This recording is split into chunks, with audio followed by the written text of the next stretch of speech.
Alright, hey, what is up YouTube, and I welcome you back to a brand new Fishbro video. So what I got for you today is I have for you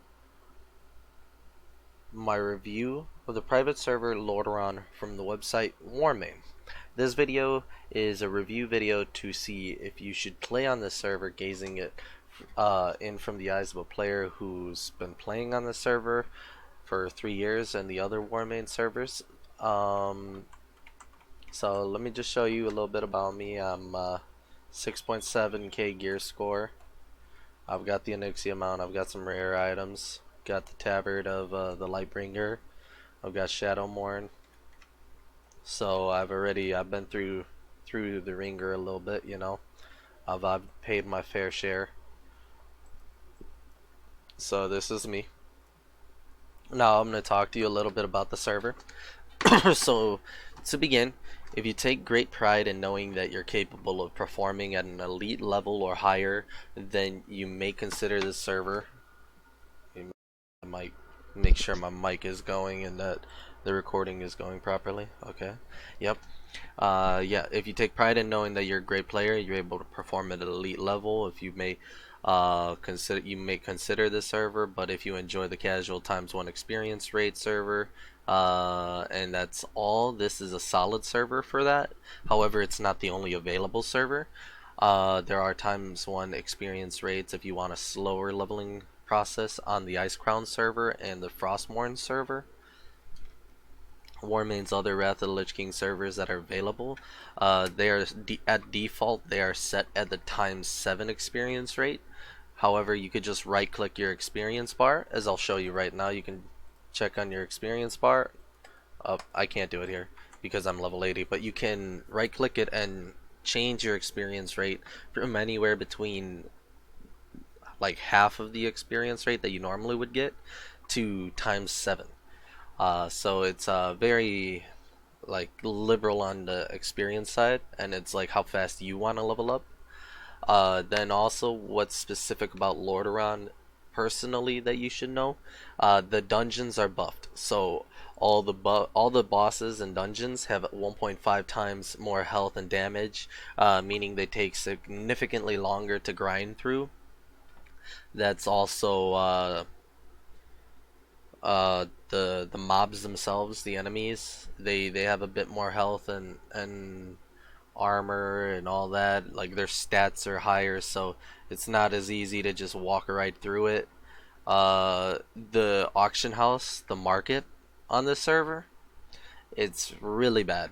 It's really not as like nice as it should be. So because of the buffed endgame content, most players are already at the endgame and have been there for a very long time. The auction house market itself is broken, with bots and full BIS players reigning supreme. So you will have to sell crafted items for less than the price of the item it costs to make those crafted items. So an example of this would be, shoot, I clicked on the wrong thing, sorry about that.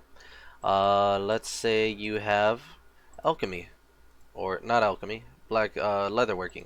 This is a simple one. I just ran into this the other day. We have drums. You can make drums of the Forgotten King. It will cost 8 icy dragon scales and 8 heavy boring leather. The price of these leathers would be about 80 gold. The price of the icy dragon scales would be like 80 gold as well. And if you check the auction house, the price of these forgotten drums is about 120 gold. So that's 40 gold less than what it costs to make these drums. But people will continue selling these at that price because they want their money now. They will use their skinning and they will use their leatherworking, and they will continue losing the money from said profession because they're bad at math, or they just want to sell their items quickly. There's a lot of people that just want to sell items as fast as possible, and they believe just selling the complete product is better if it's being sold cheaper. And there's a lot of undercutting and just trying to get gold as fast as possible regardless of the price. So people tend not to like buy the mats and then craft the items. They tend to just buy it right off the auction house, and 9 out of 10 times it's cheaper to do it that way. It's quite sad. The fact is professions should be able to make money without having to like use some other thing, you know, like if you have leatherworking, you should be able to buy mats off the auction house, craft them, make an item, and sell that item for a profit. Even if it is a very small marginal profit, it should be a profit, but it's fine. The bad auction house is not the turning point. There's more to the server that you can see. So what do we got next? It's going to be the extremely buffed raid content. This is a big point and one that draws people in, and it also turns a lot of people away. The raid content here is significantly buffed to the point where progression raids must have all 25 members of the raid alive. That means not a single player can afford a single mistake, and sometimes healers have to go with 3 or 4 healers, putting even more stress on them instead of the traditional 5 healers to make up for damage requirements on some bosses. Bosses have massively increased damage, very fast enrage timers, significantly increased health, almost double the health of retail values. There is no 30% buff to all stats. So Hellscream's Warsong and Varian's Blessing, or whatever the hell it is not there. There is no Ice Crown Citadel buff. The server makes all of these buffs and changes make the server a seriously difficult server to progress through. Most incoming new level 80s will need to rely on already geared level 80s for a boost, or assuming you want to play it through progression, you have to form a guild of other new level 80s and spare absolutely no expense at all. This means all raid members need to have their gems, full gems, all epic gems, the most expensive gems you can get. You need to have the best enchants that you can get. You need to have flasks. You need to have potions, and potions are extremely expensive. Flasks are expensive themselves. Potions are way more expensive. So flasks go for like 50 gold each, 40 gold each. Potions go for the same price as a flask, and you use a potion, like 2 potions per boss.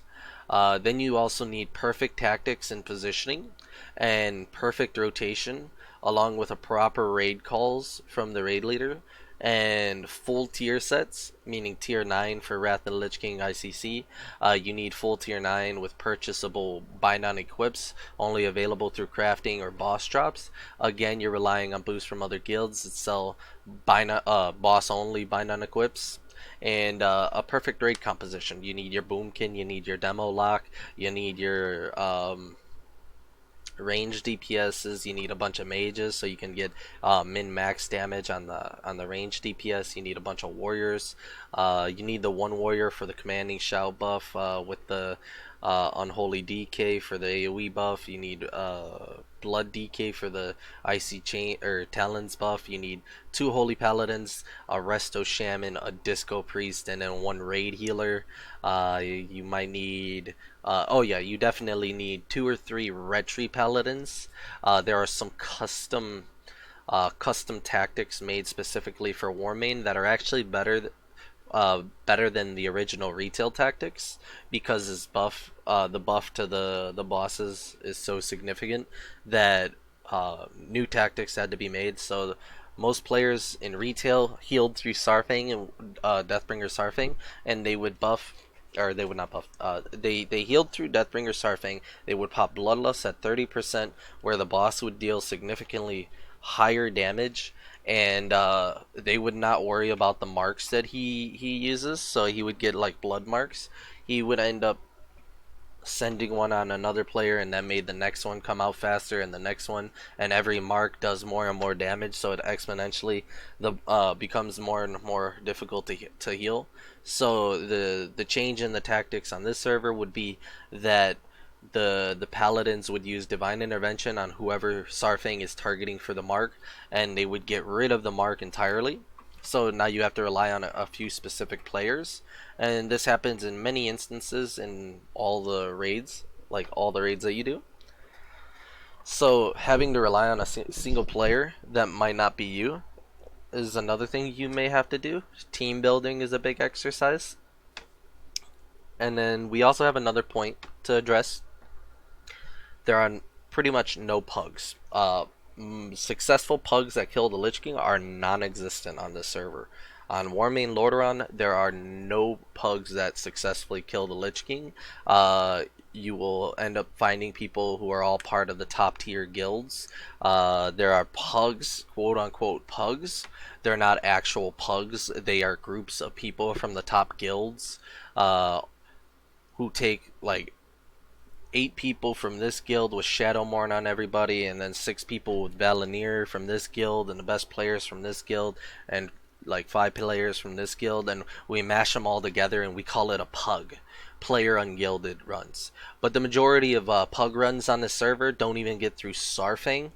And even if they do get through Sarfang, they kill only 3 more bosses. They kill Sarfang, Deathbringer Sarfang, Rotface, and they kill Valithria. They don't kill her, they heal her. But they fail to kill Blood Prince Council, and they fail to kill Festergut. Festergut ends up being very difficult because of the damage requirement needed to kill him. He has 54.5 million health, then you have to do that much damage in a matter of 5 minutes. And if you don't do that, he enrages, and he one-shots everybody in the raid. So that means that the majority of the raid of 18, 19, 20 DPSers need to do a solid like 8.5 to 9k DPS without the health screen buff. So that's on par with like 13 to 14k DPS with the health screen buff. If you're playing on a different server or you're playing on Ice Crown, you might question how easy this is, because it's not as easy as you would think. Okay, so moving on from pugs, Discord is mandatory.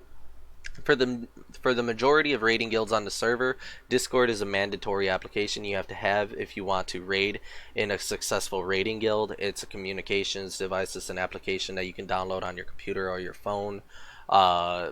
Discord is mandatory. It's like TeamSpeak or Ventrilo, I think, like Vent or whatever it is. It's one of those. Then you got scheduled raiding. For the majority of players on the server, they have to follow like that. They end up joining guilds and have to follow a set raid schedule and have those raid schedules followed, or else the teams can't progress through content. That means every single week you have to have the same exact players coming at the same exact time. Most guilds have 2 days for raiding with 4 hours each day. Just in Ice Crown Citadel. That's not including Ruby Sanctum and Trial of the Crusader and other raids that you might want to do.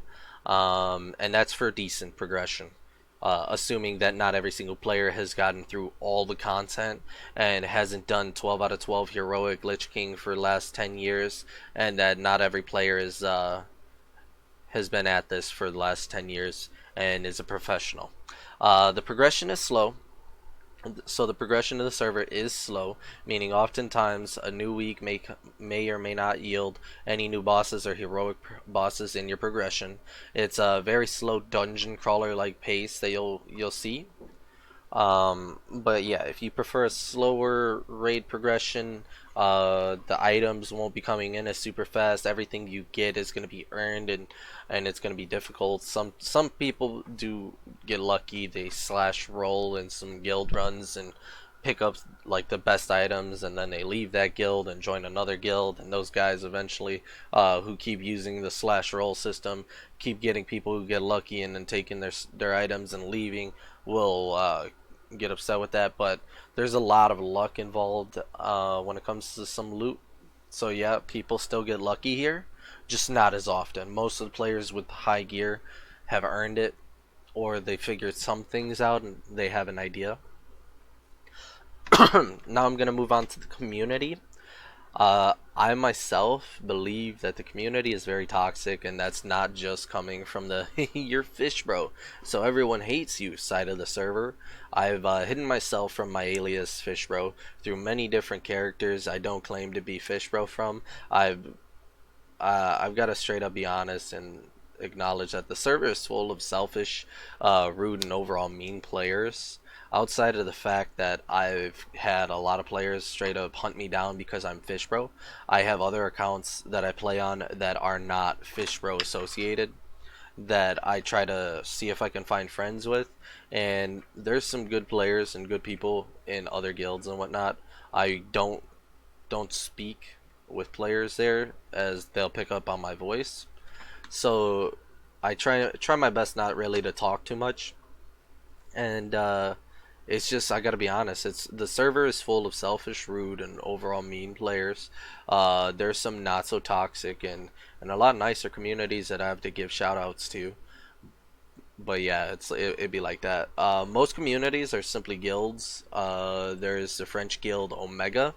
The few English guilds I know that are really nice are Invictus and Morally Unacceptable, which are full of nice people, although a few assholes slip through the cracks here and there. But for the most part, the players in those guilds are very nice. I have my community of assholes known as Sparta, and you got me the head chief of it.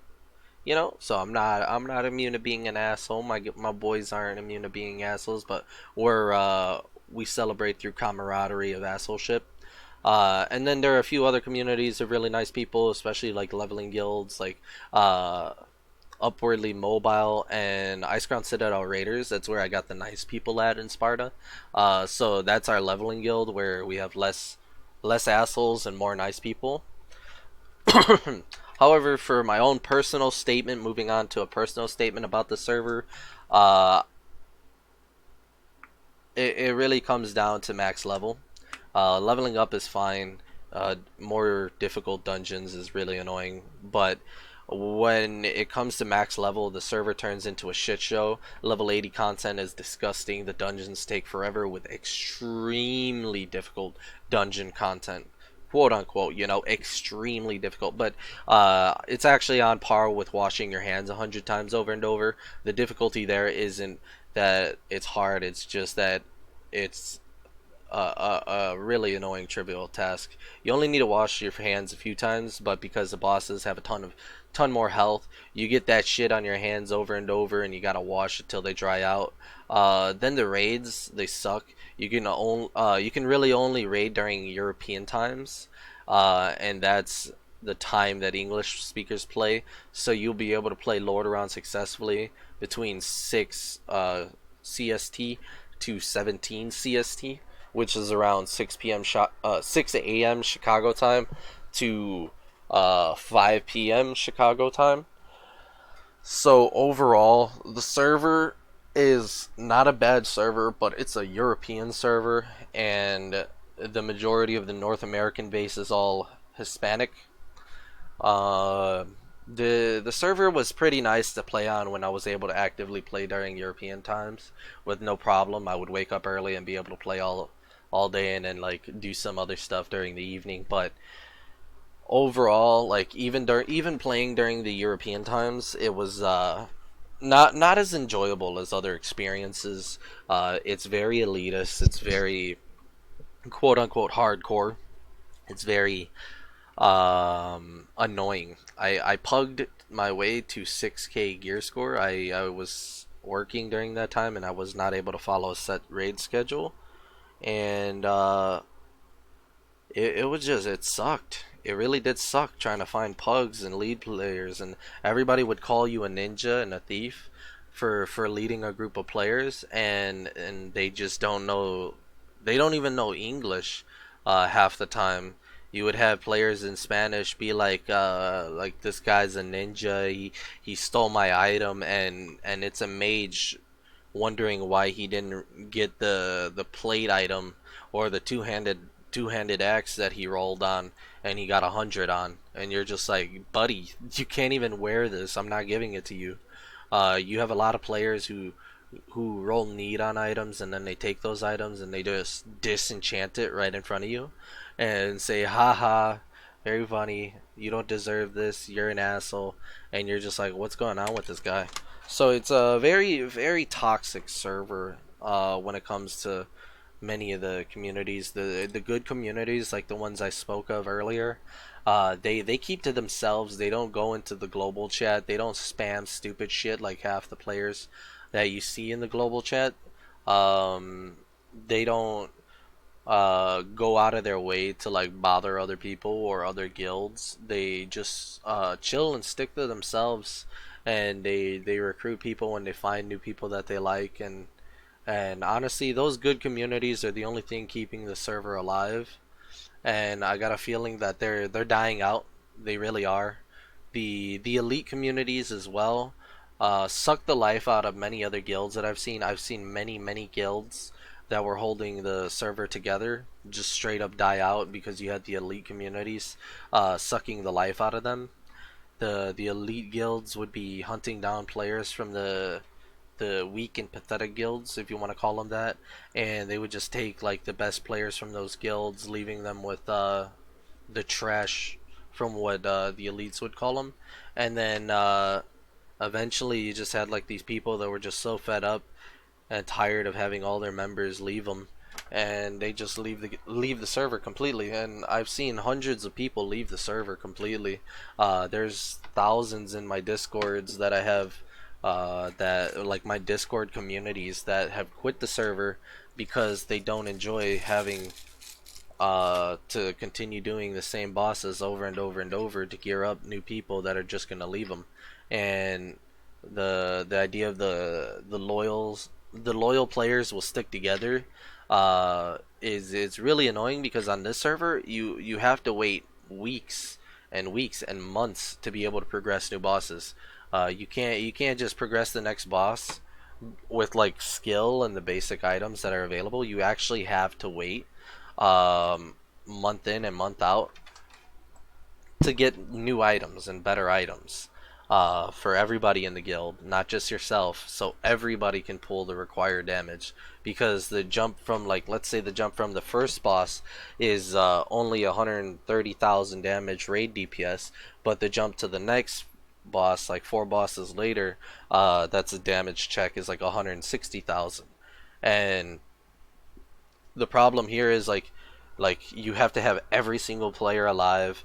That means that if one player dies, you have to wipe the raid, and then you get stressed out, and everybody flames him. It's like, why are you too stupid? Why couldn't you just move out of the fire? And then when you have 24 people flaming you, it puts stress on the raid, stress on the people, and everybody's just getting upset because bosses aren't dying. So from my take on it, as a guild leader, as somebody who's gotten Shadowmourne and all these best items, you can see I put in the work. I've gotten this shit. It's uh it's a struggle on this server, and it's much more enjoyable. Uh, wow, that's nice. See, like I said, toxic. Regardless, though, it's much more enjoyable to just play on a server where you can actually have a few people die in your raid, and a few mistakes can be made, and you can still get through the bosses. I do like the idea of the buffed content. It was enjoyable while it lasted, but progressing to Light of Dawn on this server, heroic 12 out of 12 runs, it's not what I suggest you should be doing with your life. It's taken me 3 years, and we're almost there, but we barely were able to make it happen. Like, we barely were able to make it happen, and it's taken forever to be able to get there. And there's other guilds that have tried this, and they inherited it through like full BIS players. They played on the server before it was buffed. All the bosses were significantly buffed to the point where progression on them with new gear is nearly impossible, and you had to have players who were higher geared help players that are lower geared get the gear they need before you can move on with the raid or the groups. And so, like, you would have me with my Shadowmourne and all my gear. I would come into a raid, I would boost the raid up, get some guys some Trial of the Crusader gear, some early ICC gear, and then help them farm gear up, and then those guys would help the rest of the guys farm their gear up until eventually everybody is at the same level where we can finally progress the bosses. So that's the long story short. That's pretty much how the server goes, what I think of it. I think the server is a very good concept, but because of mismanagement and because of elitism. I think the server is just dying out. The population has gone down significantly. It went from 12,000, like 8,000. Now it's like 6,500 or so during peak times, and during NA times it drops down to like 1,500, which means there's only like 750 total people on the Horde side and 750 people total on the Alliance side during those times. And peak times means that there's like 3.5 thousand on both sides during peak times. So you might have some luck with getting your raids and everything during the day during European times, but you will really not have luck doing it during NA times. So that's what I got to say about the server. That's what I think of it. I do highly suggest playing on the other servers and checking out my other review videos that I'm going to be uploading soon. I'm going to be uploading a review video of the Ice Crown server for Warmane, and I'm going to be uploading a review video of the Frostmourne server on Warmane. And I gotta admit, my ratings for the several servers that they have, Lordaeron has got to be around 3.5 to a 4. Ice Crown's probably about a 7.5, maybe an 8, and Frostmourne is probably around a 6 in terms of like how good the server is. Personally, I think Lordaeron is one of the worst servers that you could find. No hardcore server like this one where all the content is significantly buffed and everything is much harder, quote unquote harder, and whatnot. No server like this should have to be a ×1 experience rate server with the expectation that every single player that's playing on very slow leveling speed is gonna want to do hardcore raid content. Period. Like there ain't nobody that wants to do no damn hardcore raid content and wants to level up at ×1 XP rate. That this server is proof of it. I can barely fill up my cores in my guilds, like all my guild raids and everything. I can barely fill them up with people. People just don't enjoy leveling up to level 80 at a very slow experience rate and then doing very difficult raid content. Like the guys that want to do hardcore raid content are leveling up on Ice Crown, trying to do ×7 experience rates so they can hit level 80 as fast as possible so they can do those raids. They don't want to go back through the leveling process because you got people from like 12 years ago playing Wrath of the Lich King, trying to play Wrath of the Lich King now, and you're gonna put them through a whole new character at ×1 experience rates with no heirlooms, no gear, nothing. Like by the time you hit level 20, you're done. You're like, man, I've done this 100 times. I don't want to do this again. So I personally think like if this server is gonna survive, they're gonna need to change the experience rates and increase the leveling process so more players can be attracted to the fact that the raid difficulty is higher, without having to worry about the fact that it's going to be such a slow experience leveling up to 80. So yeah, I think I covered all the bases. I think I made a solid review right now. If you liked the video, like and subscribe, and as always, don't forget to smile. Peace.